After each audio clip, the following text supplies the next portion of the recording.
Bobo Bay is a pet simulation game where you collect, mash, accessorize, and train little creatures to compete in races and other competitions. In other words, it's a Chao Garden spiritual successor. And this is my fourth devlog.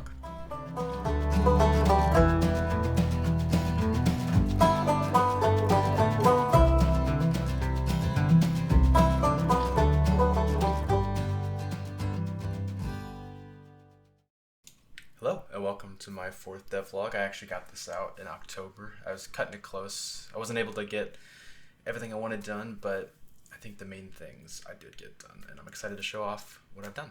So I'm going to be editing this video a bit more than the past ones. Just I'm trying to put more effort into the actual editing and stuff. So we'll see what happens. We'll see how good it turns out.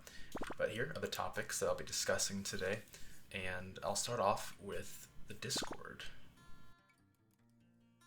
So I had some people ask about Discord in the last devlog, so I made one, and we've been running for about a month. There's actually a good amount of people on there, so please join. This section will be pretty short. I'm just asking to join, give feedback. I love hearing people's ideas. I've pretty much added most of the ideas.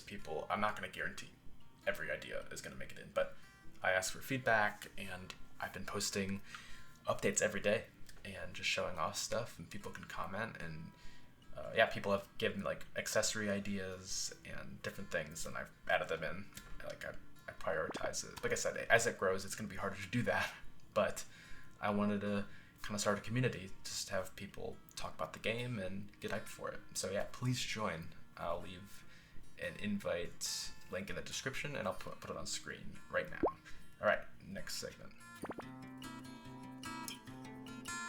Okay, so mashing or breeding is super important to this game experience. It needs to be good and right. And first thing I decided was to not call it breeding. It's kind of weird, and these Bobos are more of plants, and I thought mashing was a easy term. I don't know, breeding is just very strange to me, so I wanted to get away from that. So I needed to figure out how that works, and I didn't want kind of like a mating season. So I went with basically a special food item or a snack that they can eat, and we'll put them into the mashing state. So I have this special item that it's not done. I'll make a final model later, but you basically give it to them, feed it, and from there they'll go into this animation, and you can give them another Bobo, and they'll go into their full-on mashing form, and then it plays an animation and a visual effect, and then out pops a sapling. So before I go into showing the result, I wanted to show off the visual effect. I've been spending a lot of time in the visual effect graph this past month. It's really powerful. I'm actually really going to get used to it. It's great. But this effect involves basically three parts. So it's this light in the middle, the sphere around, and then these stripes. And the cool thing is these stripes actually take the color of the two Bobos that you're mashing. So just something to look out for when you're actually starting to mash Bobos for the first time. Okay, I'm on my iPad now. Switch up. I thought this was a good way to maybe showcase this next part. So I want to kind of go over how the actual mashing works from it's not a code standpoint, but the kind of algorithm it uses to choose what things to take from which Bobo. So it uses the Punnett square, and it's the genotype and allele process that I'm pretty sure everything uses. I'm going to sound like an idiot for people that know this, so I'm not an expert in this, but I'm basically using, that's bad. I'm basically using this base system that most people have learned about in school, I believe. Let's make some lines here.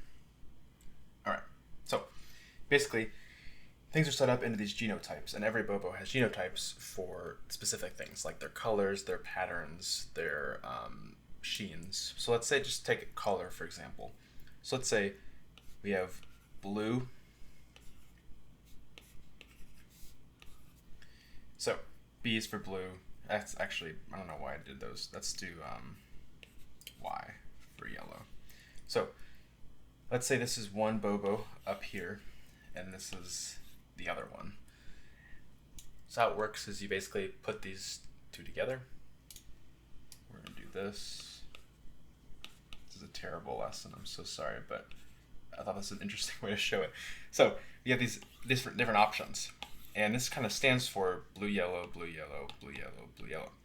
And what it does is it does this, it combines them, and then will pick from these 4 at random for what genotype that the new Bobo should have. And then from this, it'll pick one of those as that main color. So if it has B and Y, basically a 50-50 chance if it's blue or yellow. And then let's erase all this. Let's say this new baby is that, and then we have one that's green and then has that. So we have a lot of options here. We have that, and I'm forgetting okay. So we have a lot of different things right here, and I pick one. So for this, now you have yellow and orange as the possibilities. So you can see how the more mashed Bobos you have together, the more complex the possibilities will get, and I think it'll be fun. I mean, Chao Garden does a very similar thing. I don't know, it's not exactly how it is in real life. I don't currently have anything that's dominant. So in real life, you'd have, let's say, two colors, like a brown and a blue eye, and I actually can't remember, but I think brown is the dominant. So if you have brown and blue, it'll take brown since that's dominant. And I could do that with this. It's currently not how it works. I felt like I wanted it to be random, but that just seemed kind of annoying. But let me know if you want that, dominant gene for each of those things. I can put it in. It's not that hard, but it's just not something I felt like I wanted to include. Yeah, that's how this works. Hopefully this kind of showcased that decently well. The coolest thing about mashing is, though, in the full game, when there's different species, each species is going to have certain colors that they can be. But if you start mashing cross-species together, then you can get a Bobo of a certain type in certain meshes that is now a certain color that they normally can't be. And I think that will be pretty cool to see. Now, some of the things, like I said, so color patterns and stuff, use genotypes, but then not everything does. Something like the stats pass down in a bit of a different way. But I don't want to share that. I want that kind of be a secret and something that people discover as they play. So that, at least for now, I'm not going to show. Basically, a couple days later, the sapling will turn into a baby Bobo. Here's some examples of mashed Bobos. This is taken from 2 parents. You can kind of tell probably the eye color and the primary color and the different mesh shapes. Basically passes down. Next up, accessories. So accessories are something that really early on I know I wanted. It's basically just a simple way to customize your Bobo that wasn't like the animal parts from Chao Garden. Something like just hats and glasses, and then they'd probably get pretty wild, and there'd be a lot of them. So I started that whole process of making accessories and actually assigning them. Animal parts will be in the game, but I think actually it's something I'm going to do for the next devlog. It's going to be a bit different of how they're given, and I'm pretty excited to show that off. So first thing I did was actually go on modelsresource.com. It's basically a site that for a ton of ripped 3D assets from any game you can think of. I basically use it as I look up something like a hat, and then you can take the model, pull it into Blender, and just see how they did it, because it's all simple shapes. And I'm just really curious, okay, how did they shape this? How did they texture it?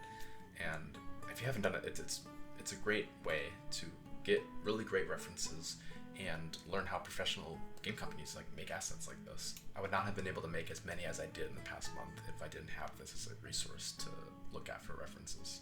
So how I make accessories is basically I bring the model in, and it has these different pivot points, and with the model as reference, I can actually start modeling whatever accessory I want just right where it's supposed to be, and then I can connect the pivot point of that accessory model to the correct accessory pivot point on the Bobo model. It's a bit weird, but basically in Unity, I'll be taking the accessory mesh and just replacing that empty mesh of that pivot point. And then something I'm doing with the colors that you'll see in a bit when I actually show it in the game is using vertex colors to color certain parts of the model.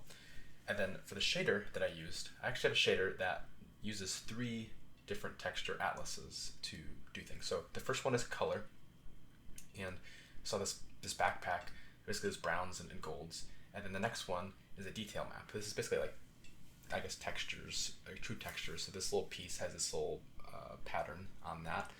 And then it basically just multiplying these together by using 3 different UV maps. And the last one is gradient. And this allows me to color it separately from the gradient. So I can just pick yellow, and then like that, the button actually has a gradient outwards on that circle. And it makes it look nice look and pretty simple. I can use the same material and shader for pretty much every accessory in the game. Here's an example of, the red part is basically I'm taking the red vertex color and replacing that with the color I select in Unity. So here's an example of the knit hat, which the whole thing is colored red. So basically it will color the entire thing, the color I select in the scriptable object in Unity. So I can have the same model and have a ton of different colors. So in the actual garden, I'll spew out some accessories here. So we can just grab one of the hats and you just give it to your Bobo like a snack, and they'll hold it and then put it on. And then if you want to replace an accessory that's sit in the same slot, so like a hat, you just give another one. So I have a small little top hat, and they'll throw that on instead. So a cool thing that I added that we'll see which ones I play around with this, but here's a pair of shoes, and these are colored a bit differently. So if I give this, you can see it's white, but then it's red. It changes it to the eye color. And then how you take accessories off fully is just to toss them, just throw them at a wall. And then now you have these same shoes, but if I put it on this other Bobo, Gub, it'll color to their eye color. So you can do that with anything, primary colors, secondary colors, or the eye color. I think it's a really cool thing, and I'll have to make sure to show that in the actual accessory when you buy it or earn it, but I think this would be a fun way to really make sure your Bobo is decked out in stuff that matches perfectly. And now, next section, aging part 1. So I call this part 1 because I didn't finish everything I wanted to, but that's okay, because the stuff I did finish I'm really excited about showing, so I still wanted to show it in this devlog. The next part will probably be in November's devlog. But it's aging, so there's a lot of stuff that has to do with aging. Obviously I've already showed off the sapling to baby transformation, but I worked on mesh changes over the lifetime of the Bobo and also color changes. So we'll show that. So obviously keep in mind the art is not final, but you can kind of see an example of a mesh change here. So this is over the course of the Bobo's life. You see a third color get added in, as well as the mesh is kind of morphing based on stats. So in this instance, the swim is pretty high, so it has this like flappy arms. So you can see the third color better here on the arms. Yeah, there you go. I think that's pretty cool. So data and moods. So this is something that I really wanted to work on because of the focus in the garden this past month. And what Bobo data is basically this class I have built that is storing pretty much everything you do with your Bobo. So this involves like if you pick them up today, how many times you've picked them up, the last time they were hugged, the last time they competed, the last time they mashed, how many times they ate today, their hunger level, their energy level. Pretty much all of that I'm storing, and I'm using that data to influence their emotions and moods, and in the future, probably more stuff. So there's only a couple moods in the game right now. I have a lot planned, but this example right here is depressed. So they have a new idle change, a new frowny face.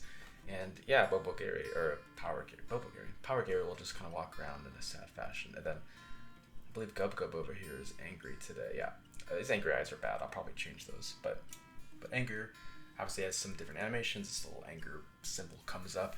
And then moods also always influence your actual stats. Now this isn't a permanent stat change, but let's say your Bobo is in an angry mood.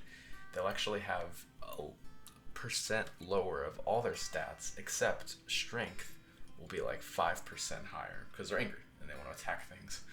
And then another modification, this isn't even a stat modification, this is kind of a direct influence, but if your Bobo is feeling lazy, which is that flat face you might have seen earlier in the devlog, they'll actually just stop moving in competitions every once in a while because they don't want to compete. So it's not something I want to reveal necessarily just yet because I want more done, but in addition to moods, there will be other modifications of the personality and ailments, which are like sicknesses, but more than just they have a cold. It'll directly affect how they work and how you should actually care for them. So like I said, it's a little bit of a tease, but in the next month or two, hopefully you can see some of that in action. And finally, I just want to showcase some fun little things that I couldn't fit elsewhere.